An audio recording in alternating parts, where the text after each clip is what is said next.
Bonsoir à tous et bienvenue dans votre journal. L'actualité est marquée par cette volonté de la Côte d'Ivoire d'organiser le retour volontaire de ses ressortissants en Tunisie, pris dans la spirale du discours identitaire. La Tunisie considère la présence des migrants clandestins comme source de violence, de crimes et d'actes inacceptables. La ville de San Pedro, dotée d'une nouvelle prison et d'une cité pénitentiaire, elles ont été inaugurées par le ministre en charge de la justice et la représentante de l'Union européenne, vous le verrez. Et puis à l'étranger, le Nigeria s'apprête à voter pour la présidentielle et les législatives, un vote crucial avec des populations en proie à une pénurie de billets de banque. Des subsahariens vivant en Tunisie, dont des Ivoiriens sont dans la tourmente, ils sont l'objet d'une traque en raison d'un discours du président tunisien qui considère l'immigration comme une menace pour la composition du paysage démographique de son pays. Les migrants ivoiriens en Tunisie en détresse multiplient les appels pour obtenir un rapatriement dans leur pays d'origine, la Côte d'Ivoire. Un message entendu par la diplomatie ivoirienne qui s'active pour un retour volontaire. Les explications de Thiemé Dandjé. Ivoiriens et autres Africains subsahariens vivent des moments difficiles ces derniers jours en Tunisie. Cette communauté la plus importante étrangère dans ce pays d'Afrique du Nord, autrefois zone de transit des migrants, est en proie à vagues de montées xénophobes sur fond de discours haineux et de violence. Les alertes et autres appels de détresse sont devenus le quotidien des subsahariens qui voient leurs droits bafoués et qui ne savent plus à quel sein se vouer. Nous sommes en danger, pourquoi? Parce que déjà il y a des marches. Il y a des marches des Tunisiens qui demandent que des Noirs, des ressortissants subsahariens puissent entrer chez eux. Nous constatons également des entrées, même des Tunisiens entrant dans des domiciles pour faire sortir nos ressortissants. Nous, en tant que subsahariens, nous sommes en détresse. Nous sommes en détresse parce que depuis une semaine, nous ne dormons plus et il y a beaucoup de choses qui se passent sur le territoire, des agressions, des morts même qu'on cache des corps et vraiment nous pensons que nous sommes en détresse et nous demandons à tous les Ivoiriens de rester à l'écoute pour se retrouver à l'ambassade pour un enregistrement volontaire et de masse en plus pour que nous puissions nous rendre sur le territoire ivoirien. Comment en est-on arrivé à cette poussée xénophobe dans ce pays où quelques 57 000 étrangers recensés en 2019 par le département des affaires économiques et sociales des Nations Unies, dont près de 45 000 en transit, travaillant sans être déclarés pour financer un départ vers l'Europe. Tout serait parti d'une bataille rangée entre bords de migrants subsahariens et le meurtre d'une Tunisienne par un membre de cette communauté. Depuis lors, le discours identitaire s'est même invité au sommet de l'État tunisien. Faut-il le rappeler, mardi dernier, le président Kais Saied suscitait la polémique. Reprenant à son compte une rhétorique complotiste et xénophobe à l'encontre des migrants subsahariens présents en Tunisie. Un discours haineux, au plus haut sommet de l'État que plusieurs ONG locales dénoncent, craignant une banalisation du racisme. Cette violence contre les étrangers et particulièrement les subsahariens dont des Ivoiriens intervient dans un contexte de crise économique dans une Tunisie prise dans le piège de la dette. Le pays peine à financer ses importations et sa population doit composer depuis des mois avec une inflation qui dépasse les 10% et des pénuries de denrées alimentaires, dont le lait et autres produits de première nécessité. Rendons-nous maintenant à San Pedro, au sud-ouest de la Côte d'Ivoire. La ville a été dotée d'une nouvelle prison avec une capacité de 500 personnes. Elle permettra de désengorger la population carcérale. Le ministre en charge de la justice et la représentante de l'Union européenne ont inauguré à la fois cette maison d'arrêt et la cité pénitentiaire de San Pedro ce vendredi. Les explications de Pierre Dipomelin. La ville de San Pedro dispose désormais d'une maison d'arrêt et de sa cité pénitentiaire. Le tribunal de la ville ne statuait que les affaires civiles, faute de prison. Cette nouvelle prison a été construite avec l'appui de l'Union européenne. Elle compte 9 bâtiments, dont celui des mineurs, des femmes, des détenus prévenus, une cuisine, une infirmerie. Capacité d'accueil, 500 pensionnaires.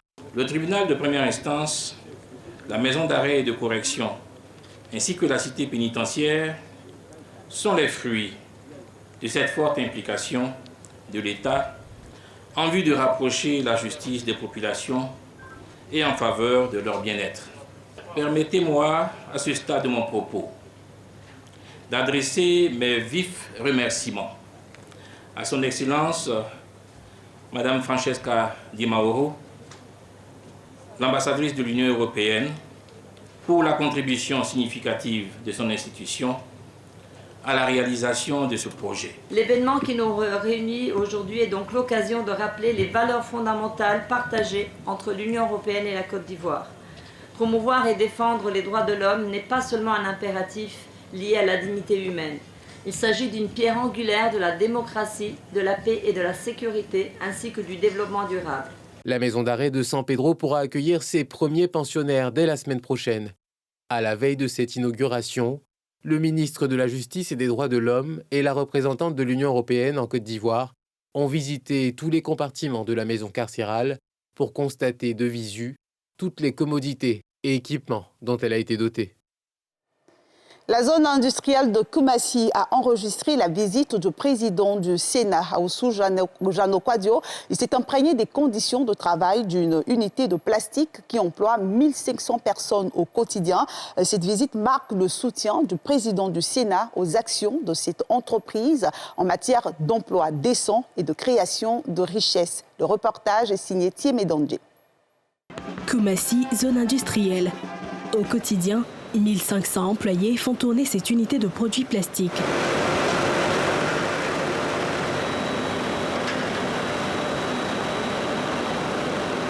À leur côté, un hôte de marque, le président du Sénat, Aoussou Jano Kwadio, venu s'imprégner de leurs conditions de travail et soutenir les efforts et actions de la direction de cette entreprise en matière d'emploi décent et de création de richesses. Outre la visite des installations, la descente au sein de cette entreprise a été marquée par la signature du livre blanc, marquant le passage du président de la Chambre haute du Parlement ivoirien. Et le ministère de l'Emploi et de la Protection sociale a organisé ce vendredi une rencontre en vue de trouver des solutions durables pour l'élimination du travail des enfants. Des organismes et partenaires internationaux ont été associés à cette initiative suivie par Nadia Edia et Mathieu Mbadé. Pour vous. L'élimination du travail des enfants, une problématique au cœur de la rencontre qui a réuni ce vendredi à Abidjan plusieurs organismes.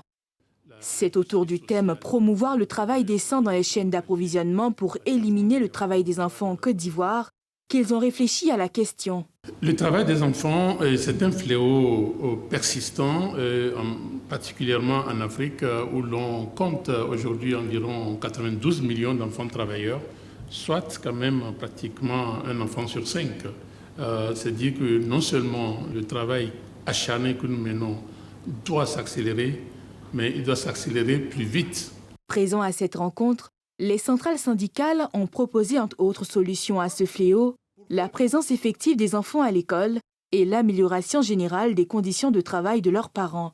L'école pour nous doit être gratuite, accessible à tous les enfants, à l'effet qu'effectivement par l'élévation du niveau de vie, par leur formation pour acquérir des compétences, ils puissent se trouver dans une situation d'autonomisation. Enfin, la formation de tous, l'école de la vie, l'apprentissage tout au long de la vie, pour sans cesse accroître le revenu des uns et des autres, reste aussi un levier sur lequel nous travaillons. Une idée appuyée par le ministère de tutelle qui met en priorité dans ses missions cette cause.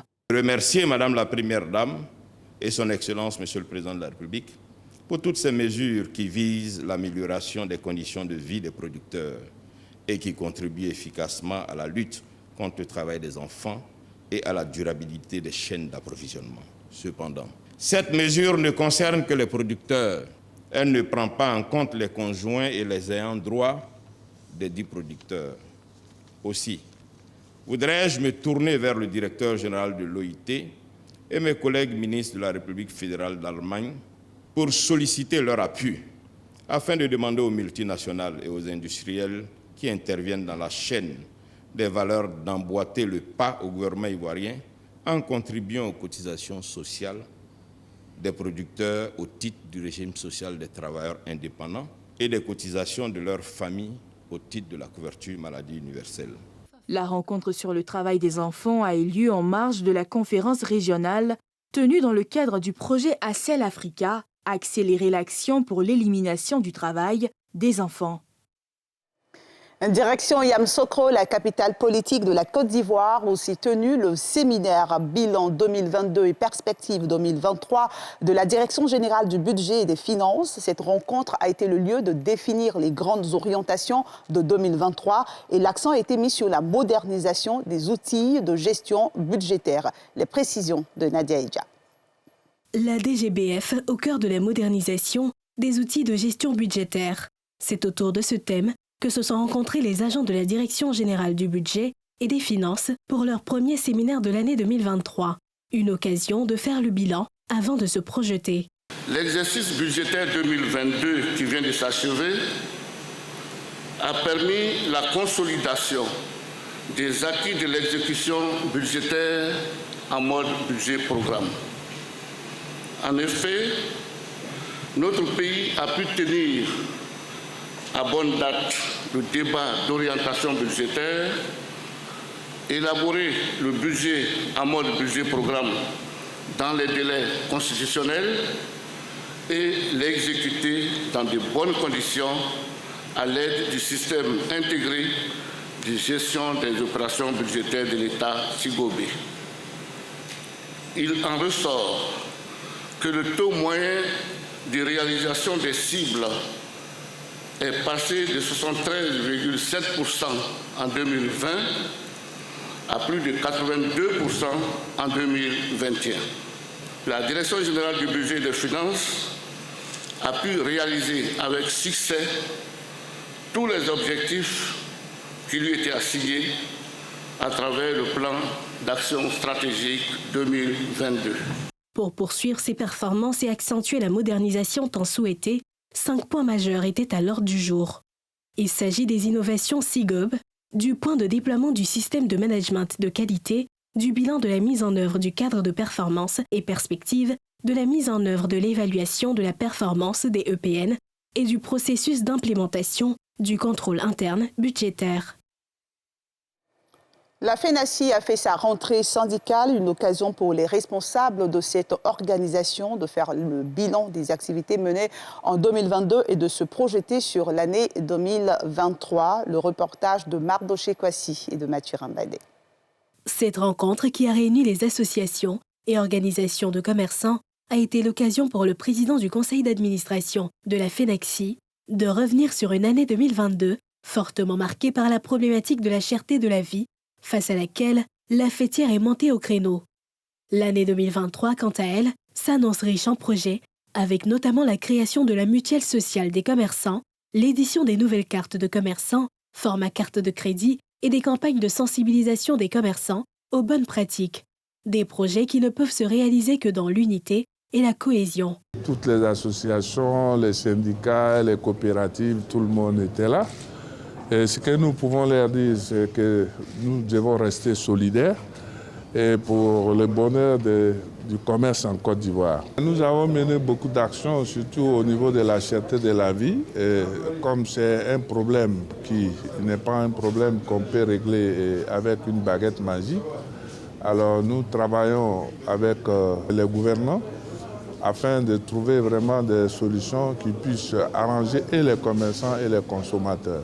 Nous sommes en train de mettre sur pied des actions afin que les jeunes puissent être des futurs commerçants de ce pays.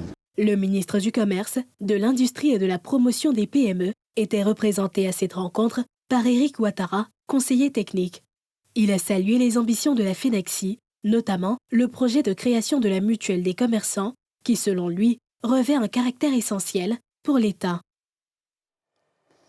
Au Nigeria, on s'apprête à voter ce samedi pour la présidentielle et les législatives, un scrutin crucial pour un pays en proie à toutes sortes de pénuries. Des élections se préparent dans un contexte de pénurie de billets de banque. Salif Yalikwi. À la veille des élections présidentielles, les Nigérians font toujours la queue pour retirer de l'argent. Entre autres problèmes, le pays a été aux prises d'une pénurie de liquidités après que la Banque centrale a ordonné la mise en circulation de nouveaux billets de Naira et le retrait des vieilles coupures pour freiner la corruption et l'inflation. Vous ne le croirez pas, mais depuis que j'ai été payé jusqu'à maintenant, je n'ai pas pu retirer un sou. Et maintenant, je m'attends aussi au prochain salaire qui sera versé dans l'une de ces banques. Est-ce ainsi que je vais continuer, en subissant ce stress? Oui, cela devrait avoir une incidence sur la façon dont je devrais voter ici demain. Mais parce que j'ai déjà pris ma décision, je veux simplement un gouvernement qui fonctionne. Un gouvernement qui fait preuve de compassion. Un gouvernement que vous pouvez regarder en arrière et puis vous n'avez pas peur pour l'avenir. Je suis ici depuis 4 voire 5 heures maintenant, faisant la queue pour de l'argent. Le peu que le guichet nous autorise à retirer, c'est seulement 10 000 Naira par personne. Et il y a beaucoup de files d'attente. Je dois aller aux élections dans mon état du Delta aujourd'hui pour voter pour un changement, pour un meilleur gouvernement. Quelques 94 millions d'électeurs sont appelés samedi aux urnes pour élire le prochain président du pays, le plus peuplé d'Afrique, en proie à une insécurité quasi généralisée. Les 3 candidats favoris de cette présidentielle sont Bola Ahmed Tinubu, du parti au pouvoir, Atiku Abubakar, du principal parti d'opposition, et l'outsider Peter Obi, du Parti travailliste. Les Nigérians éliront également leurs députés et leurs sénateurs. La campagne, qui a été marquée par de violentes invectives entre adversaires politiques et par des attaques armées contre des candidats locaux, militants de partis, postes de police et des bureaux de la commission.